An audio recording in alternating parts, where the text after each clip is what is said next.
Crepúsculo, capítulo 7. Pesadilla. Le dije a Charlie que tenía un montón de deberes pendientes y ningún apetito. Había un partido de baloncesto que lo tenía entusiasmado, aunque por supuesto yo no tenía ni idea de por qué era especial, así que no se percató de nada inusual en mi rostro o en mi voz. Una vez en mi habitación cerré la puerta, registré el escritorio hasta encontrar mis viejos audífonos y los conecté a mi pequeño reproductor de CD. Elegí un disco que Phil me había regalado por Navidad. Era uno de sus grupos predilectos, aunque para mi gusto gritaban demasiado y abusaban un poco del bajo. Lo introduje en el reproductor y me tendí en la cama. Me puse los auriculares, pulsé el botón play y subí el volumen hasta que me dolieron los oídos. Me cerré los ojos, pero la luz aún me molestaba, por lo que me puse una almohada encima del rostro. Almohada. Me concentré con mucha atención en la música, intentando comprender las letras, desenredarlas entre el complicado golpeteo de la batería. La tercera vez que escuché el CD entero, me sabía al menos la letra entera de los estribillos. Me sorprendió descubrir que, después de todo, una vez que conseguí superar el ruido atronador, el grupo me gustaba.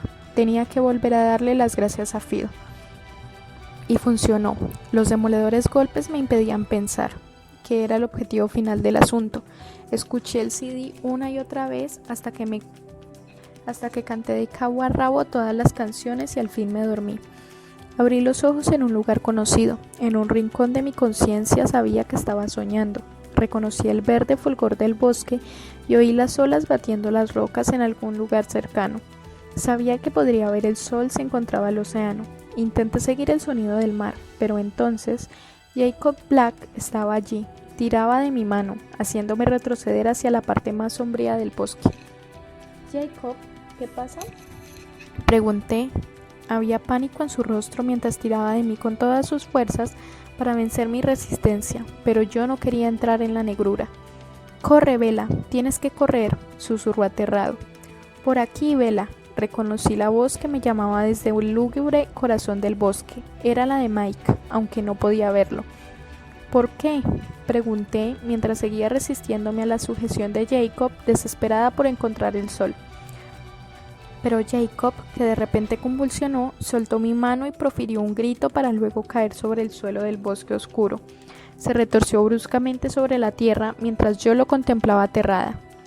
«Jacob», chillé, pero él había desaparecido y lo había sustituido un gran lobo de ojos negros y pelaje de color marrón rojizo.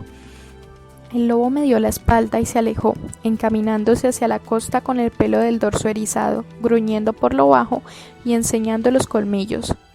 «¡Corre, Bella!», volvió a gritar Mike a mis espaldas, pero no me di la vuelta. Estaba contemplando una luz que venía hacia mí desde la playa. Y en ese momento Edward apareció caminando muy deprisa de entre los árboles, con la piel brillando tenuemente y los ojos negros, peligrosos. Alzó una mano y me hizo señas para que me acercara a él. El lobo gruñó a mis pies. Di un paso adelante, hacia Edward. Entonces él sonrió. Tenía dientes afilados y puntiagudos. «Confía en mí», ronroneó. Avancé un paso más. El lobo recorrió de un salto el espacio que mediaba entre el vampiro y yo, buscando la yugular con los colmillos. «¡No!», grité, levantando de un empujón la ropa de la cama. El repentino movimiento hizo que los audífonos jalaran el reproductor de CD de encima de la mesilla, resonó sobre el suelo de madera. La luz seguía encendida. Totalmente vestida y con los zapatos puestos, me senté sobre la cama. Desorientada, eché un vistazo al reloj de la cómoda. Eran las 5:30 de la mañana. Gemí, me dejé caer de espaldas y rodé de frente. Me quité las botas a puntapiés, aunque me sentía demasiado incómoda para conseguir dormirme. Volví a dar otra vuelta y desabotoné los vaqueros, sacándomelos a tirones mientras intentaba permanecer en posición horizontal. Sentía la trenza del pelo en la parte posterior de la cabeza, por lo que me ladeé, solté la goma y la deshice rápidamente con los dedos. Me puse la almohada encima de los ojos. No sirvió de nada, por supuesto. Mi subconsciente había sacado a relucir exactamente las imágenes que había intentado evitar con tanta desesperación. Ahora iba a tener que enfrentarme a ellas. Me incorporé. La cabeza me dio vueltas durante un minuto mientras la circulación fluía hacia abajo. Lo primero es lo primero, me dije a mí misma, feliz de retrasar el asunto lo máximo posible. tomé mi neceser. Sin embargo, la ducha no duró tanto como yo esperaba. Pronto no tuve nada que hacer en el cuarto de baño, incluso a pesar de haberme tomado mi tiempo para secarme el pelo con el secador. Crucé las escaleras de vuelta a mi habitación envuelta en una toalla.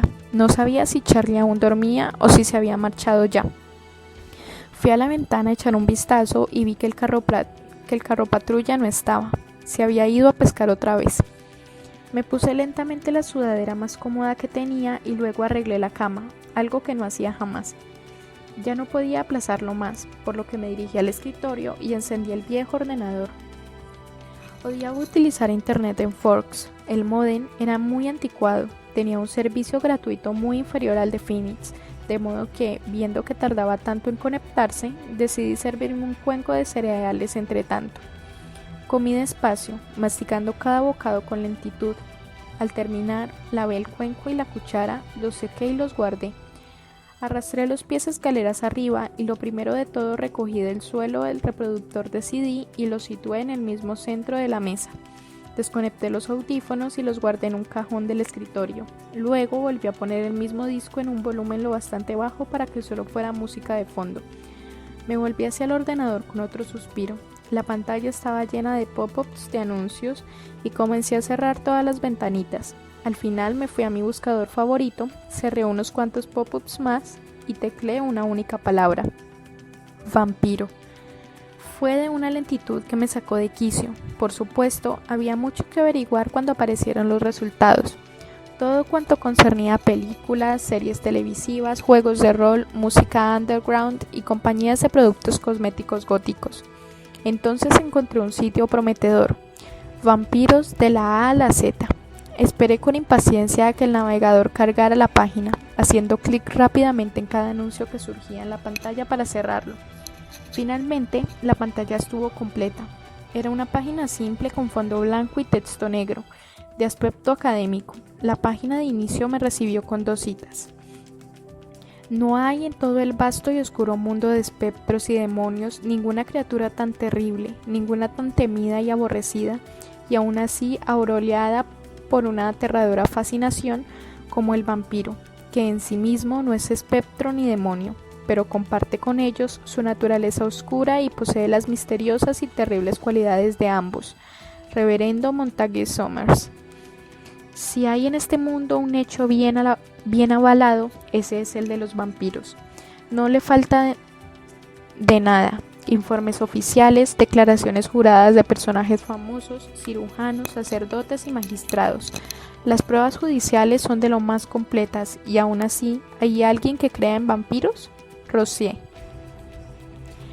El resto del sitio consistía en un listado alfabético de los diferentes mitos de los vampiros por todo el mundo. El primero en el que hice clic fue el Danak, un vampiro filipino a quien se suponía responsable de la plantación de taro en las islas mucho tiempo atrás.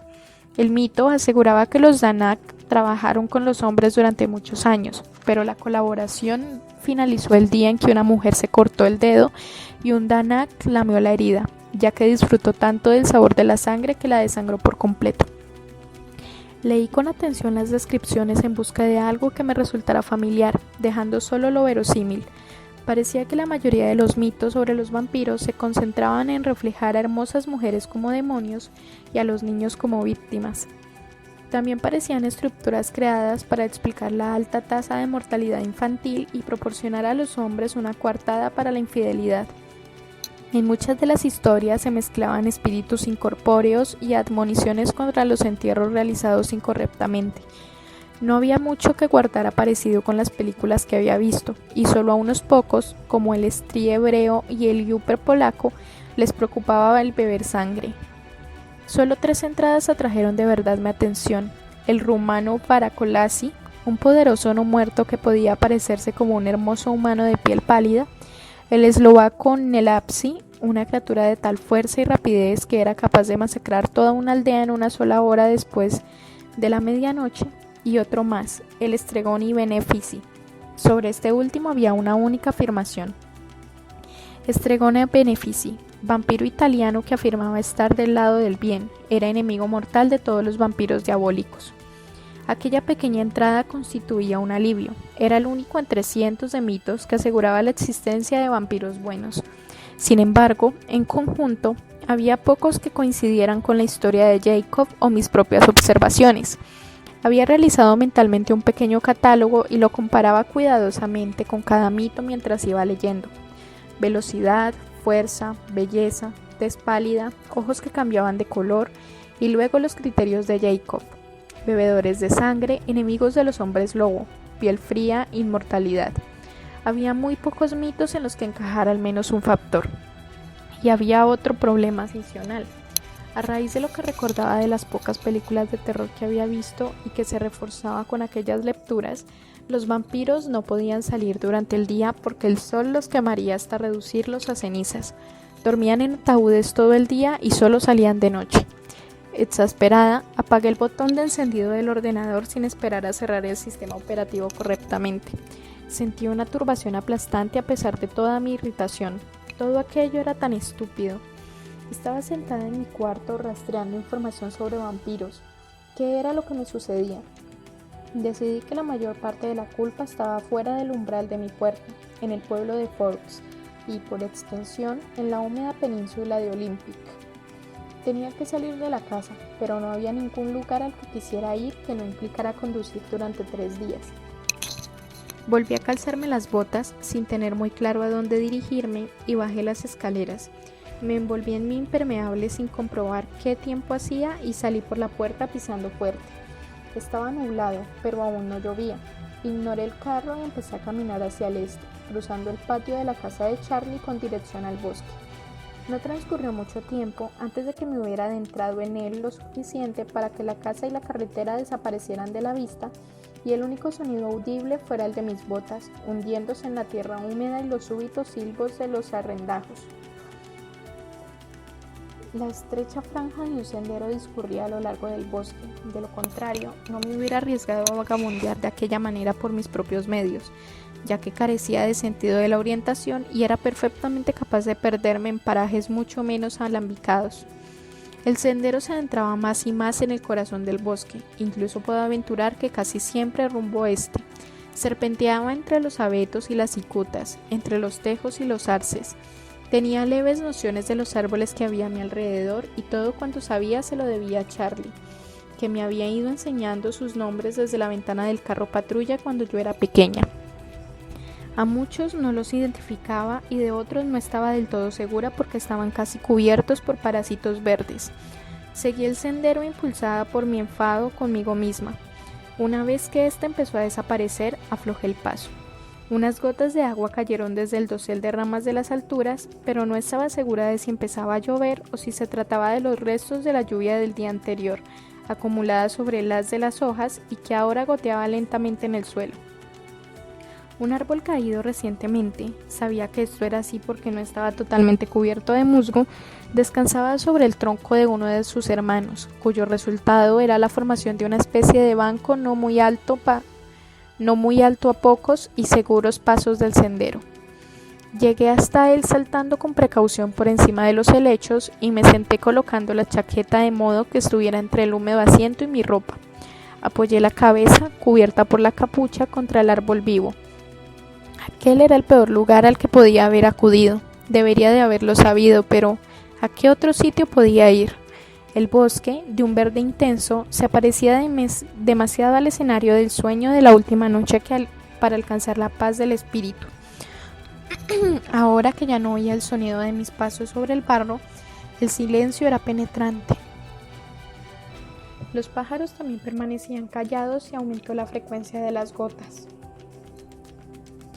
lo que parecía confirmar que allí arriba, en el cielo, estaba lloviendo. Ahora que me había sentado, la altura de los helechos sobrepasaba la de mi cabeza, por lo que cualquiera hubiera podido caminar por la senda a 3 pies de distancia sin verme. Allí, entre los árboles, resultaba mucho más fácil creer en los disparates de los que me avergonzaba dentro de la casa. Nada había cambiado en aquel bosque durante miles de años, y todos los mitos y leyendas de 1000 países diferentes me parecían mucho más verosímiles en medio de aquella calima verde que en mi despejado dormitorio. Me obligué a concentrarme en las dos preguntas vitales que debía contestar, pero lo hice a regañadientes. Primero tenía que decidir si podía ser cierto lo que Jacob me había dicho sobre los Colem. Mi mente respondió de inmediato con una rotunda negativa. Resultaba estúpido y morboso entretenerse con unas ideas tan ridículas. Pero, en ese caso, ¿qué pasaba?, me pregunté. No había una explicación racional a por qué seguía viva en aquel momento. Hice recuento mental de lo que había observado con mis propios ojos, lo inverosímil de su fortaleza y velocidad, el color cambiante de los ojos, del negro al dorado y viceversa, la belleza sobrehumana, la piel fría y pálida, y otros pequeños detalles de los que había tomado nota poco a poco. No parecía comer jamás y se movía con una gracia turbadora. Y luego estaba la forma en que hablaba a veces, con cadencias poco habituales y frases que encajaban mejor con el estilo de una novela de finales del siglo XIX que de una clase del siglo XXI. Había faltado a clase el día que hicimos la prueba del grupo sanguíneo. Tampoco se negó a ir de camping a la playa hasta que supo a dónde íbamos a ir, y parecía saber lo que pensaban cuantos lo rodeaban, salvo yo. Me había dicho que era el malo de la película, peligroso. ¿Podían ser vampiros los Cullen? Bueno, eran algo, y lo que empezaba a tomar forma delante de mis ojos incrédulos excedía la posibilidad de una explicación racional. Ya fuera uno de los fríos o se cumpliera mi teoría del superhéroe, Edward Cullen no era humano, era algo más. Así pues, tal vez, esa iba a ser mi respuesta por el momento. Y luego estaba la pregunta más importante. ¿Qué iba a hacer si resultaba ser cierto? ¿Qué haría si Edward fuera un vampiro? Apenas podía obligarme a pensar en esas palabras. Involucrar a nadie más estaba fuera de lugar. Ni siquiera yo misma me lo creía. Quedaría en ridículo ante cualquiera a quien se lo dijera. Solo dos alternativas parecían prácticas. La primera era aceptar su aviso, ser lista y evitarlo todo lo posible, cancelar nuestros planes y volver a ignorarlo tanto como fuera capaz. Fingir que entre nosotros existía un grueso e impenetrable muro de cristal en la única clase que estábamos obligados a compartir. Decirle que se alejara de mí, y esta vez en serio. Me invadió de repente una desesperación tan agónica cuando consideré esa opción que el mecanismo de mi mente de rechazar el dolor provocó que pasara rápidamente a la siguiente alternativa: no hacer nada diferente. Después de todo, hasta la fecha, no me había causado daño alguno, aunque fuera algo siniestro. De hecho, sería poco más que una abolladura en el guardabarros de Tyler si él no hubiera actuado con tanta rapidez. Tanta, me dije a mí misma, que podría haber sido puro reflejo. ¿Cómo puede ser malo si tiene reflejos para salvar vidas?, pensé. No hacía más que darle vueltas sin obtener respuestas. Había una cosa de la que estaba segura, si es que estaba segura de algo. El oscuro Edward del sueño de la pasada noche solo era una reacción de mi miedo ante el mundo del que había hablado Jacob, no del propio Edward. Aún así, cuando chillé de pánico ante el ataque del hombre lobo, no fue de miedo al licántropo lo que arrancó de mis labios ese grito de no, sino a que él resultara herido. A pesar de que me había llamado con los colmillos afilados, temía por él. Y supe que tenía mi respuesta. Ignoraba si en realidad había tenido elección alguna vez. Ya me había involucrado demasiado en el asunto. Ahora que lo sabía, si es que lo sabía, no podía hacer nada con mi aterrador secreto, ya que cuando pensaba en él, en su voz, sus ojos hipnóticos y la magnética fuerza de su personalidad, no quería otra cosa que estar con él de inmediato. Incluso si... Pero no podía pensar en ello, no aquí, sola en la penumbra del bosque, no mientras la lluvia lo hiciera tan sombrío como el crepúsculo debajo del dosel de ramas y disperso como huellas en el suelo enmarañado de tierra. Me estremecí y me levanté deprisa de mi escondite, preocupada porque la lluvia hubiera borrado la senda. Pero ésta permanecía allí, nítida y sinuosa, para que saliera del goteante laberinto verde. La seguí de forma apresurada, con la capucha bien calada sobre la cabeza, sin dejar de sorprenderme mientras pasaba entre los árboles casi a la carrera, de lo lejos que había llegado. Empecé a preguntarme si me dirigía a alguna salida o si la senda llevaría hasta más allá de los confines del bosque.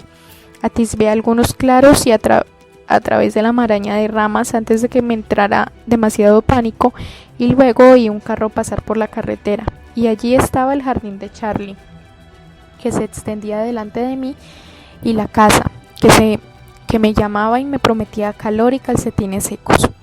Apenas era mediodía cuando entré. Subí las escaleras y me puse la ropa de estar por casa, unos vaqueros y una camiseta, ya que no iba a salir. No me costó mucho esfuerzo concentrarme en la tarea para ese día, un trabajo sobre Macbeth que debía entregar el miércoles. Esbocé un primer borrador del trabajo con una satisfacción y serenidad que no sentía para ser sincera, desde el jueves. Ese había sido siempre mi forma de ser. Adoptar decisiones era la parte que más me dolía, la que me llevaba por la calle de la amargura. Pero una vez que tomaba la decisión, me limitaba a seguirla, por lo general con el alivio que daba el haberla tomado. A veces el alivio se teñía de desesperación, como cuando resolví venir a Forks, pero seguía siendo mejor que pelear con las alternativas. Era ridículamente fácil vivir con esta decisión, peligrosamente fácil. De ese modo, el día fue tranquilo y productivo. Terminé mi trabajo antes de las 8. Charlie volvió a casa con abundante pesca, lo que me llevó a pensar en adquirir un libro de recetas para pescado cuando estuviera en Seattle la semana siguiente. Los escalofríos que corrían por mi espalda cada vez que pensaba en ese viaje no diferían de los que sentía antes de mi paseo con Jacob Black. Creía que serían distintos, deberían serlo. Sabía que debería estar asustada, pero lo que sentía no era exactamente miedo. Dormí sin sueños aquella noche, rendida como estaba por haberme levantado el domingo tan temprano y haber descansado tan poco la noche anterior. Por segunda vez desde mi llegada a Forks, me despertó la brillante luz de un día soleado.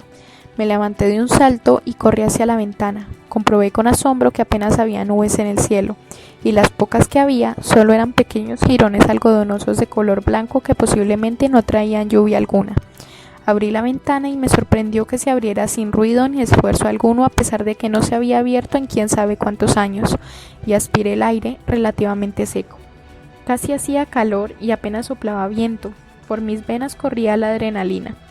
Charlie estaba terminando de desayunar cuando bajé las escaleras y de inmediato se apercibió de mi estado de ánimo. «Ahí fuera hace un día estupendo», comentó. Sí, coincidí con una gran sonrisa. Me devolvió la sonrisa. La piel se arrugó alrededor de sus ojos castaños. Cuando Charlie sonreía, resultaba fácil ver por qué mi madre y él se habían lanzado alegremente a un matrimonio tan prematuro. Gran parte del joven romántico que fue en aquellos días se había desvanecido antes de que yo lo conociera, cuando su rizado pelo castaño, del mismo color que el mío, aunque de diferente textura, comenzaba a escasear y revelaba lentamente cada vez más y más la piel brillante de la frente. Pero cuando sonreía, podía atisbar un poco del hombre que se había fugado con René cuando ésta solo tenía 2 años más que yo ahora. Desayuné animadamente mientras contemplaba revolotear las motas de polvo en los chorros de luz que se filtraban por la ventana trasera. Charlie me deseó un buen día en voz alta y luego oí que el carro patrulla se alejaba. Vacilé al salir de la casa, impermeable en mano. No llevarlo equivaldría a atentar al destino. Lo doblé sobre el brazo con un suspiro y salí caminando bajo la luz más brillante que había visto en meses. A fuerza de emplear a fondo los codos, fui capaz de bajar del todo los 2 cristales de las ventanillas del monovolumen. Fui una de las primeras en llegar al instituto.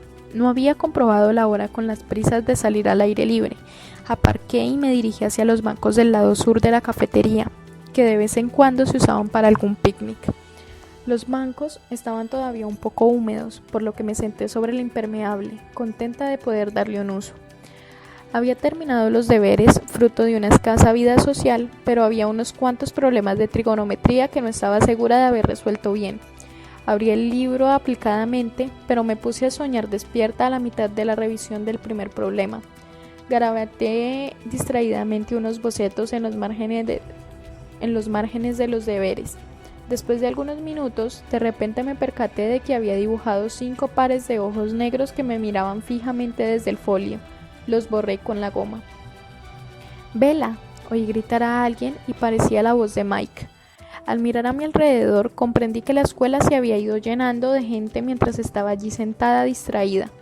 Todo el mundo llevaba camisetas, algunos incluso vestían shorts, a pesar de que la temperatura no debería sobrepasar los 12 grados. Mike se acercaba saludando con el brazo. Lucía unos shorts de color khaki y una camiseta a rayas de rugby. Se sentó a mi lado con una sonrisa de oreja a oreja y las cuidadas puntas del pelo reluciendo a la luz del sol. Estaba tan encantado de verme que no pude evitar sentirme satisfecha. No me había dado cuenta antes de que tu pelo tiene reflejos rojos, comentó mientras atrapaba entre los dedos un mechón que flotaba con la ligera brisa. Sol al sol, dije. Me sentí incómoda cuando colocó el mechón detrás de mi oreja. Hace un día estupendo, ¿eh? El tipo de días que me gustan, dije mostrando mi acuerdo. ¿Qué hiciste ayer? El tono de su voz era demasiado posesivo. Me dediqué sobre todo al trabajo de literatura. No añadí que lo había terminado. No era necesario parecer pagada de mí misma. Se golpeó la frente con la base de la mano. Ah, sí, hay que entregarlo el jueves, ¿verdad? Creo que el miércoles, contesto.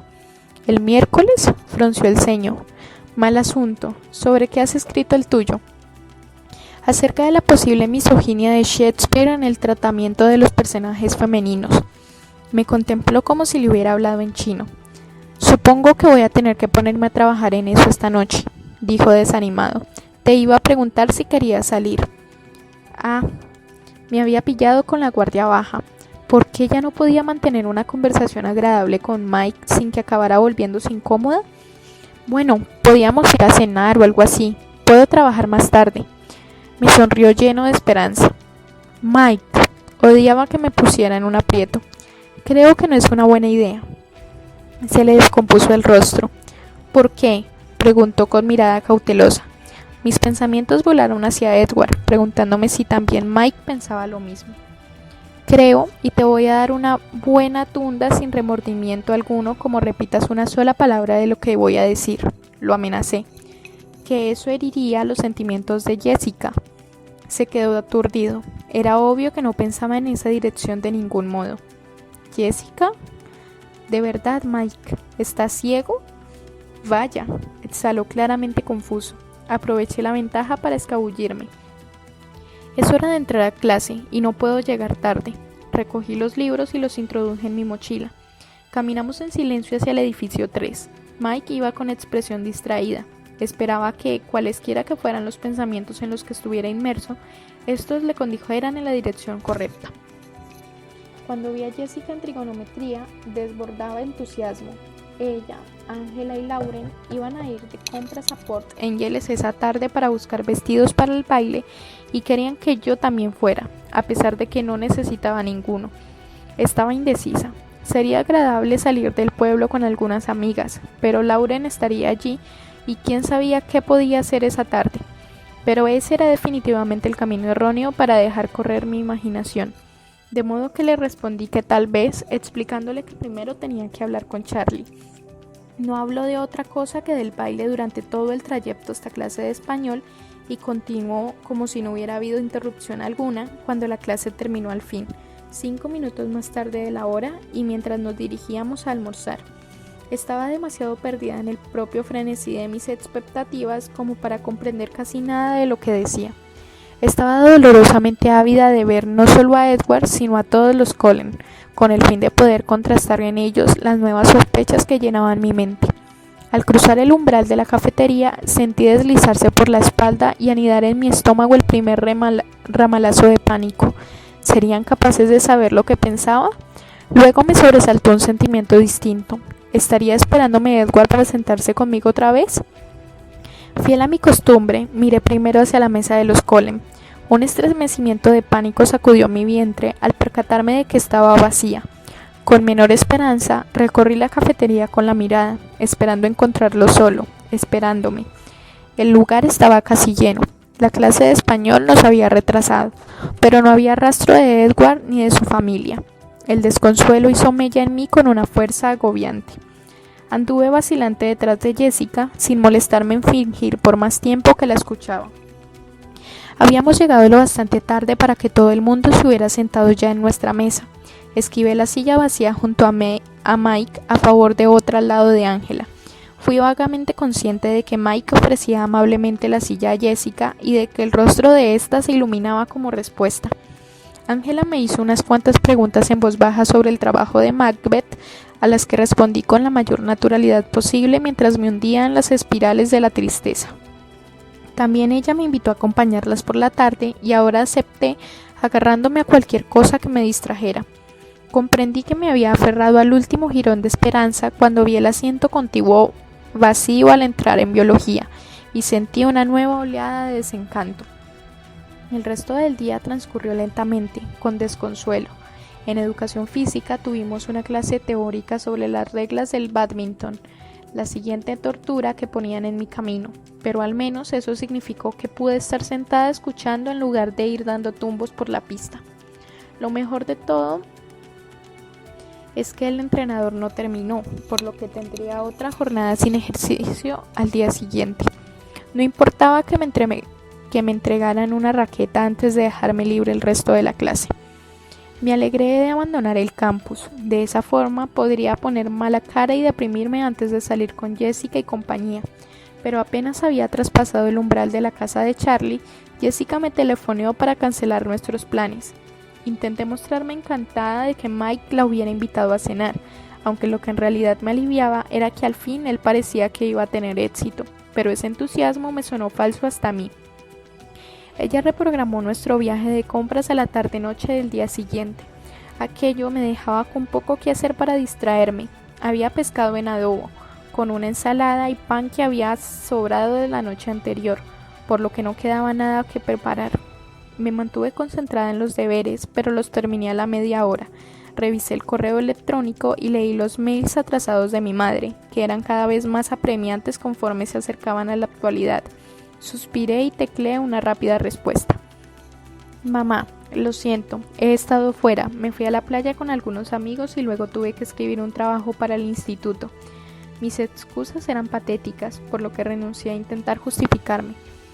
Hoy hace un día soleado. Lo sé, yo también estoy sorprendida, por lo que me voy a ir al aire libre para empaparme de toda la vitamina D que pueda. Te quiero, Vela. Decidí matar una hora con alguna lectura que no estuviera relacionada con las clases. Tenía una pequeña colección de libros que me había traído a Forks. El más gastado por el uso era una recopilación de obras de Jane Austen. Lo seleccioné y me dirigí al patio trasero. Al bajar las escaleras tomé un viejo edredón roto del armario de la ropa blanca. Ya afuera, en el pequeño patio cuadrado de Charlie, doblé el edredón por la mitad, lejos del alcance de la sombra de los árboles, sobre el césped, que iba a permanecer húmedo sin importar durante cuánto tiempo brillara el sol. Me tumbé boca abajo, con los tobillos entrecruzados al aire, hojeando las diferentes novelas del libro mientras intentaba decidir cuál ocuparía mi mente a fondo. Mis favoritas eran Orgullo y Prejuicio y Sensatez y Sentimiento. Había leído la primera recientemente, por lo que comencé Sensatez y Sentimiento solo para recordar al comienzo del capítulo 3 que el protagonista de la historia se llamaba Edward. Enfadada, me puse a leer Mansfield Park, pero el héroe del texto se llamaba Edmund y se parecía demasiado. ¿No había a finales del siglo XVIII más nombres? Aturdida, cerré el libro de golpe y me di la vuelta para tumbarme de espaldas. Me arremangué la blusa lo máximo posible y cerré los ojos. No quería pensar en otra cosa que no fuera el calor del sol sobre mi piel, me dije a mí misma. La brisa seguía siendo suave, pero su soplo lanzaba mechones de pelo sobre mi rostro, haciéndome cosquillas. Me recogí el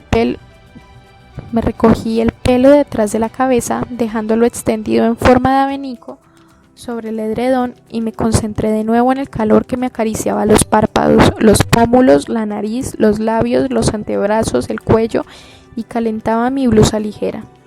Lo próximo de lo que fui consciente fue el sonido del carro patrulla de Charlie al girar sobre las losas de la acera. Me incorporé sorprendida al comprender que la luz ya se había ocultado detrás de los árboles y que me había dormido. Miré a mi alrededor, hecho un lío, con la repentina sensación de no estar sola. ¿Charlie?, pregunté, pero solo oí cerrarse de un portazo la puerta de su carro frente a la casa. Me incorporé de un salto, con los nervios a flor de piel sin ningún motivo, para recoger el edredón, ahora empapado, y el libro. Corrí dentro para echar algo de gasóleo a la estufa al tiempo que me daba cuenta de que la cena se iba a retrasar. Charlie estaba colgando el cinto con la pistola y quitándose las botas cuando entré. Lo siento, papá, la cena aún no está preparada. Me quedé dormida y afuera, dije reprimiendo un bostezo. No te preocupes, contestó. De todos modos, quería enterarme del resultado del partido. Vi la televisión con Charlie después de la cena por hacer algo.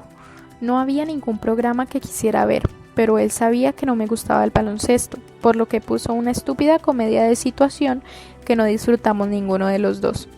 No obstante, parecía feliz de que hiciéramos algo juntos. A pesar de mi tristeza, me sentí bien por complacerle. Papá, dije durante los anuncios, Jessica y Ángela van a ir a mirar vestidos para el baile mañana por la tarde a Port Angeles y quieren que les ayude a elegir. ¿Te importa que las acompañe? ¿Jessica Stanley?, preguntó. Y Ángela Weber. Suspiré mientras le daba todos los detalles. Pero tú no vas a asistir al baile, ¿no?, comentó. No lo entendía. No, papá, pero les voy a ayudar a elegir los vestidos. No tendría que explicarle esto a una mujer. Ya sabes, aportar una crítica constructiva. Bueno, de acuerdo. Pareció comprender que aquellos temas de chica se le escapaban. Aunque no hay colegio por la tarde, saldremos en cuanto acabe el instituto, por lo que podremos regresar temprano. Te dejaré lista la cena, ¿vale? Vela, me he alimentado durante 17 años antes de que tú vinieras, me recordó. Y no sé cómo has sobrevivido, dije entre dientes para luego añadir con mayor claridad. Te voy a dejar algo de comida fría en el frigorífico para que te prepares un par de sándwiches, ¿de acuerdo? En la parte de arriba. Me dedicó una divertida mirada de tolerancia. Al día siguiente, la mañana amaneció soleada. Me desperté con esperanzas renovadas que intenté suprimir con denuedo. Como el día era más templado, me puse una blusa escotada de color azul oscuro, una prenda que hubiera llevado en Phoenix durante lo más crudo del invierno. Había planeado llegar al colegio con el tiempo justo para no tener que entrar a clase. Desmoralizada, di una vuelta completa al parqueadero en busca de un espacio al tiempo que buscaba también el Volvo plateado, que claramente no estaba allí. Aparqué en la última fila y me apresuré a clase de español, llegando sin aliento ni brío, pero antes de que sonara el timbre. Ocurrió lo mismo que el día anterior. No pude evitar tener ciertas esperanzas que se disiparon dolorosamente cuando en vano recorrí con la mirada el comedor y comprobé que seguía vacío el asiento contiguo al mío de la mesa de biología. El plan de ir a Port Angeles por la tarde regresó con mayor atractivo al tener Laure en otros compromisos. Estaba ansiosa por salir del pueblo, para poder dejar de mirar por encima del hombro, con la esperanza de verlo aparecer de la nada como siempre hacía. Me prometí a mí misma que iba a estar de buen humor para no arruinarles a Ángela ni a Jessica el placer de la casa de vestidos. Puede que también yo hiciera algunas compras pequeñas. Me negaba a creer que esta semana podría ir de compras sola en Seattle porque Edward ya no estuviera interesado en nuestro plan. Seguramente no lo cancelaría sin decírmelo al menos. Jessica me siguió hasta casa en su viejo Mercury blanco después de clase para que pudiera dejar los libros y mi carro. Me cepillé el pelo a toda prisa mientras estaba adentro, sintiendo resurgir una leve excitación ante la expectativa de salir de Forks. Sobre la mesa dejé una nota para Charlie en la que le volví a explicar dónde encontraba la cena. Cambié mi desaliñada mochila escolar por un bolso que utilizaba muy de tarde en tarde y corrí a reunirme con Jessica. A continuación, fuimos a casa de Ángela, que nos estaba esperando. Mi excitación crecía exponencialmente conforme el carro se alejaba de los límites del pueblo.